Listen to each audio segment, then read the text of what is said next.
ఈ రకంగా అన్ని కష్టాలు కూడా భరించవలసినటువంటి చివరి రాష్ట్రానికి ఆ యొక్క వరద జలాలను కూడా మరి ఉపయోగించుకోవడం అనేది ఇది సహజ న్యాయపరమైన హక్కు. ఇది ఎందుకంటే ఇన్ని బాధలు, ఇన్ని కష్టాలు, ఇన్ని సమస్యలు, ఇంత తీవ్రత ఏదైతే అనుభవిస్తున్నామో ఆ రకంగా ఆ హక్కు, ఆ వరద జలాలను ఉపయోగించుకునేటువంటి హక్కు కూడా సహజ న్యాయపరమైన హక్కు అనే విషయాన్ని కూడా ఈ సందర్భంగా గుర్తు చేసుకుంటూ, ఈ రకంగా దిగువ రాష్ట్రం అయినటువంటి ఆంధ్రప్రదేశ్, అట్టడుగున మరి ఉన్నటువంటి ఆంధ్రప్రదేశ్ రాష్ట్రం ఎగువ రాష్ట్రాల యొక్క ప్రయోజనాలు కానీ, అదేవిధంగా ఎగువ రాష్ట్రాల యొక్క న్యాయబద్ధమైనటువంటి నీటి అవసరాలు తీరాక మాత్రమే ఈ వరద జలాలను బనకచర్ల ప్రాజెక్టుకు ఉపయోగించుకుంటున్నాము అనే విషయాన్ని స్పష్టంగా ఈ సందర్భంగా తెలియజేసుకుంటూ, అందుచేత ఇది ఏ ఎగువ రాష్ట్రానికి మరి ఇది వ్యతిరేకంగా కాదు,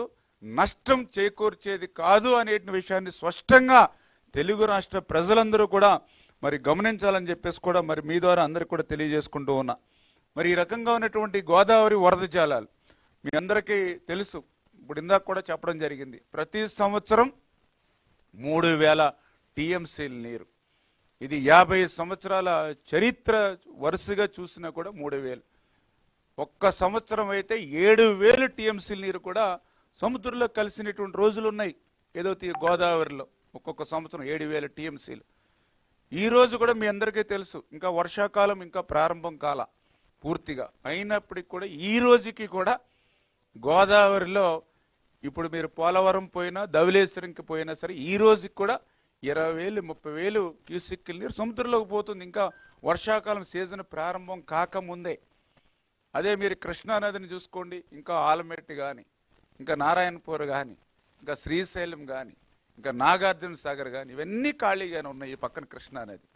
కానీ ఈవేళ గోదావరి చూస్తే ఈరోజు అప్పుడే 20,000 30,000 క్యూసెక్కులు సముద్రంలో పోతుంది, సముద్రంలో ఉప్పు నీటిలో కలిసిపోతుంది. ఈవేళ ఆ యొక్క గోదావరి నుంచినటువంటి నీరు దగ్గర దగ్గర మీ అందరికీ తెలుసు 50 లక్షలు. ప్రపంచంలోనే ఒక నదిలో ఒకే సమయంలో 50 లక్షల క్యూసెక్కుల నీరు కూడా ప్రవహించేటువంటి అవకాశం ఉన్నటువంటి నది గోదావరి.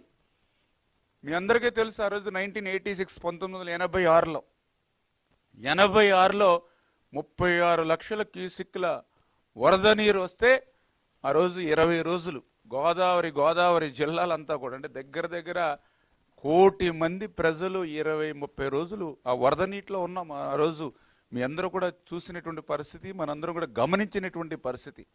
అంటే ఈ రకంగా వరద జలాలు అని అంటే ఏదైతే పోలవరం దగ్గర లభ్యమయ్యేటువంటి గోదావరి వరద జలాలను మాత్రమే ఉపయోగించుకుంటాము అనే విషయాన్ని మరొక్కసారి స్పష్టంగా మరి రాష్ట్ర ప్రజలకు తెలియజేస్తూ, అంటే ఏదైతే వృధాగా సముద్రంలోకి పోయేటువంటి నీరు, వృధాగా ఉప్పు నీటిలో కలిసిపోయేటువంటి నీటిని మాత్రమే బనకచర్లకు తరలించబడుతుంది అనే విషయాన్ని స్పష్టంగా మరి ఈ బనకచర్ల ప్రాజెక్టుకు అవసరమైనటువంటి 200 టీఎంసీల నీటిని కూడా రోజుకి 2 టీఎంసీలు చొప్పున, రోజుకి 2 టీఎంసీల చొప్పున తరలించడం అని అంటే గోదావరి వరదలు కూడా మరి 100 రోజులు మినిమం గోదావరి వరద రోజులు ఉంటూ ఉన్నాయి సంవత్సర కాలంలో.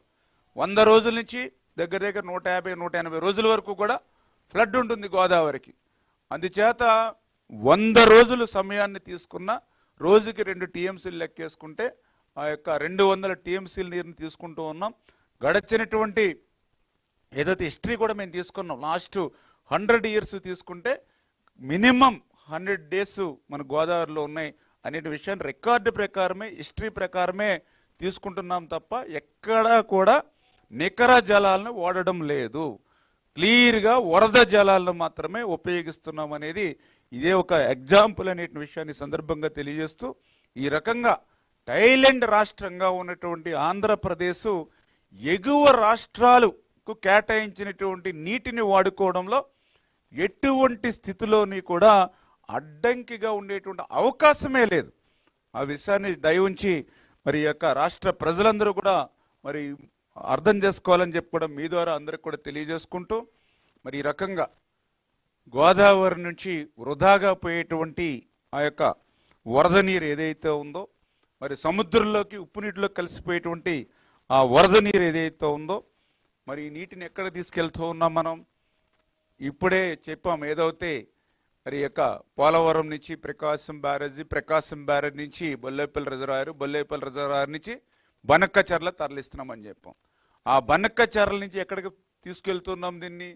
ఈవేళ ఏదైతే మనందరికీ కూడా తెలుసు, ఆంధ్రప్రదేశ్ రాష్ట్రంలో ఈ రోజనే కాదు ఉమ్మడి రాష్ట్రంలో కూడా కరువు పీడిత ప్రాంతం రాయలసీమ ప్రాంతం, ఫ్లోరైడ్ పీడిత ప్రాంతం రాయలసీమ ప్రాంతం అనే విషయాన్ని మీ అందరికీ తెలుసు.